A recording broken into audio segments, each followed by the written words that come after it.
La situation liée à l'évolution dans notre pays de la maladie à coronavirus, Covid-19, m'amène à nouveau à m'adresser à vous. Cette maladie, apparue en décembre 2019, est devenue une pandémie, c'est-à-dire une épidémie à l'échelle mondiale. Les chiffres parlent d'eux-mêmes.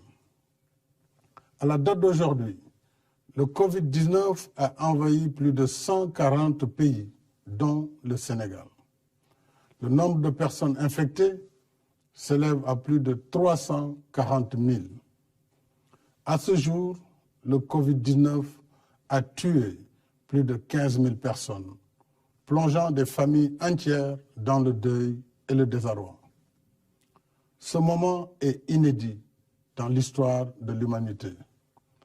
Voilà que l'infiniment petit fait trembler le monde entier de façon brutale, rapide et massive, ignorant les frontières, frappant sans distinction pays riches comme pays pauvres et sans égard pour le statut social des uns et des autres. Gouvernants et gouvernés, riches ou pauvres, personne n'est à l'abri du Covid-19. Depuis 3 mois, une véritable guerre mondiale s'est déclenchée contre cet ennemi commun. Notre pays n'est pas en reste. Ce soir, mes pensées vont d'abord aux malades du Covid-19. Je leur exprime toute mon affection et mes vœux de prompt rétablissement. J'encourage le ministre de la Santé et de l'Action sociale et l'ensemble de ses équipes dans la tâche difficile qu'ils mènent de jour et de nuit. Un personnel médical et paramédical dévoué est au front d'une lutte sans merci contre le Covid-19 pour notre salut. À tous ces braves hommes et femmes, je renouvelle mes remerciements et mon soutien dans ce combat risqué contre un ennemi vicieux, mortel et invisible à l'œil nu. Je salue nos forces de défense et de sécurité, ainsi que toutes les bonnes volontés mobilisées dans la lutte contre le Covid-19. J'exprime ma gratitude à toutes les forces vives de la nation, classes politiques, majorité et opposition réunies, mouvements citoyens, partenaires sociaux, secteur privé, guides religieux et coutumiers et citoyens. Vous êtes nombreux à soutenir l'élan national de riposte contre le Covid-19. Depuis l'apparition du premier cas, le 2 mars dernier, le gouvernement a mis en place un plan de contingentement en cours pour endiguer la progression de la maladie. Mais de toute évidence, nous n'y sommes pas encore parvenus.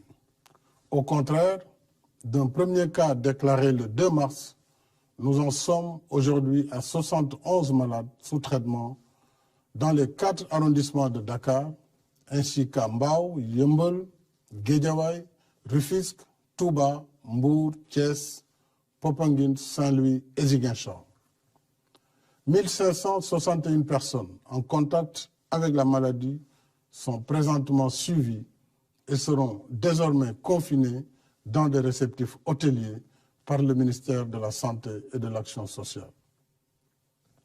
L'épidémie qui était confinée à un seul foyer s'est étendue à d'autres localités du pays.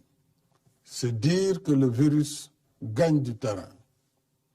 J'ajoute qu'à ce jour, il n'y a ni vaccin, ni médicaments homologués contre le Covid-19. Ce soir, mes chers compatriotes, et je vous le dis avec solennité, l'heure est grave. La vitesse de progression de la maladie nous impose de relever le niveau de la riposte. À défaut, nous courons un sérieux risque de calamité publique. En conséquence, en vertu de l'article 69 de la Constitution et de la loi 69-29 du 29 avril 1969, à compter de ce soir à minuit, je déclare l'état d'urgence sur l'ensemble du territoire national. Le gouvernement, les autorités administratives et l'ensemble des services de l'État concernés prendront toutes les dispositions nécessaires à l'application sans délai du décret sur l'état d'urgence. J'ordonne les forces de défense et de sécurité de se tenir prêtes en vue de l'exécution immédiate et stricte des mesures édictées sur l'étendue du territoire national. Conformément à la loi sur l'état d'urgence, ces mesures donneront en particulier aux autorités administratives compétentes le pouvoir de réglementer ou d'interdire la circulation des personnes, des véhicules ou des biens dans certains lieux et à certaines heures. D'interdire à titre général ou particulier tout cortège, défilé, rassemblement et manifestation sur la voie publique. D'ordonner la fermeture provisoire des lieux publics et lieux de réunion. D'interdire à titre général ou particulier les réunions publiques ou privées de quelque nature qu'elles soient susceptibles de provoquer ou d'entretenir le désordre. Ces mesures non exhaustives pourraient évoluer en fonction des circonstances. Elles sont assorties d'un couvre-feu sur l'étendue du territoire national de 20h à 6h. Une limitation et au besoin une interdiction sera imposée au transport de voyageurs de région à région. Le ministre en charge des Transports, en rapport avec les ministres de l'Intérieur et des Forces armées, prendra les dispositions nécessaires à l'application de cette mesure, y compris en milieu urbain. Conformément à l'article 77 de la Constitution, je saisirai l'Assemblée nationale d'un projet de loi habilitant le président de la République à prendre pour une durée de 3 mois des mesures relevant du domaine de la loi afin de faire face aux impératifs d'ordre budgétaire, économique, social, sanitaire et sécuritaire de la lutte contre le Covid-19. Dans ce cadre, j'ai déjà entamé les consultations avec les institutions de la République. Je les poursuivrai demain avec l'opposition parlementaire. Je tiens en particulier à l'approvisionnement régulier du pays en produits médicaux et pharmaceutiques. Il en est de même pour les denrées de première nécessité. Le gouvernement mettra en œuvre des mesures de lutte contre toute hausse indue des prix. Je suis également soucieux des effets de la crise sur l'économie nationale.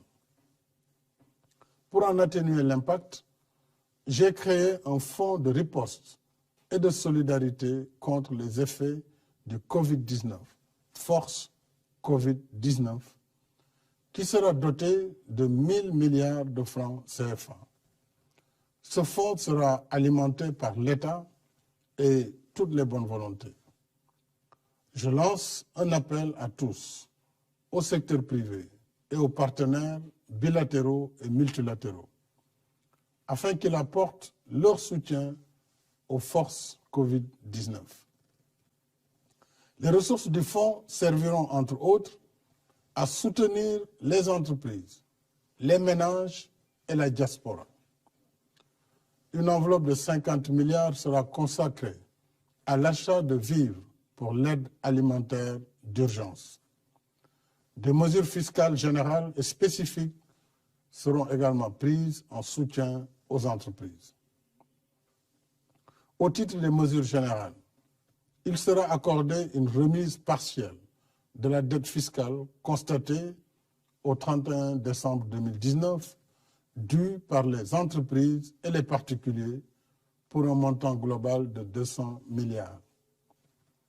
S'agissant des mesures spécifiques, elles bénéficieront aux secteurs les plus touchés par la crise du Covid-19, en particulier l'hôtellerie, la restauration, le transport et la culture. Ces mesures seront également étendues à la presse, compte tenu des changements induits dans ces grilles de programme et du rôle de service public qu'elles jouent dans le contexte de la crise. Les ministres en charge des finances et de l'économie prendront les dispositions nécessaires à l'application de ces mesures. Mes chers compatriotes, l'état d'urgence que je déclare aujourd'hui n'est pas une fin en soi. Il ne s'agit pas non plus d'arrêter l'activité économique. Il répond à un péril imminent si nous ne redoublons pas d'efforts. Face au péril, l'état d'urgence nous donne les moyens de renforcer nos rangs et d'intensifier nos efforts de lutte pour vaincre notre ennemi commun. Je rappelle que le virus porteur de la maladie ne se déplace pas de lui-même.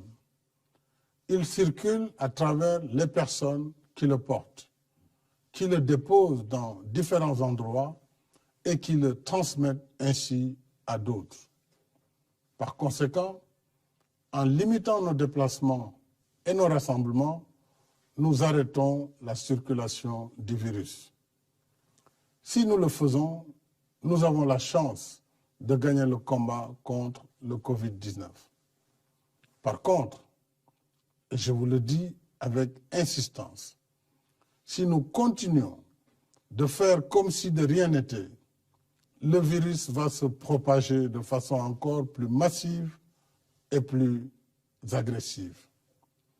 Et malgré leur dévouement, nos personnels de santé seront alors débordés et ne pourront plus contenir la situation.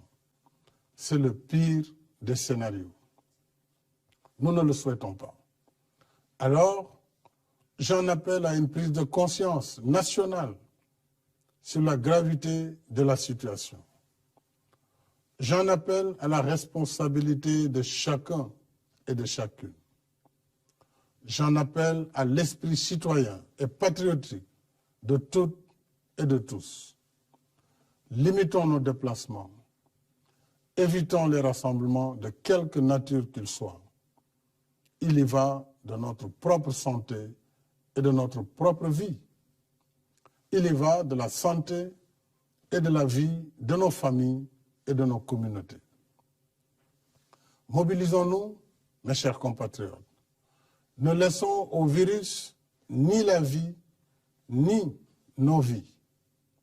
Il y va de notre salut. Il y va du salut de la nation. Bonsoir. Merci d'avoir regardé cette vidéo et à bientôt dans une prochaine vidéo.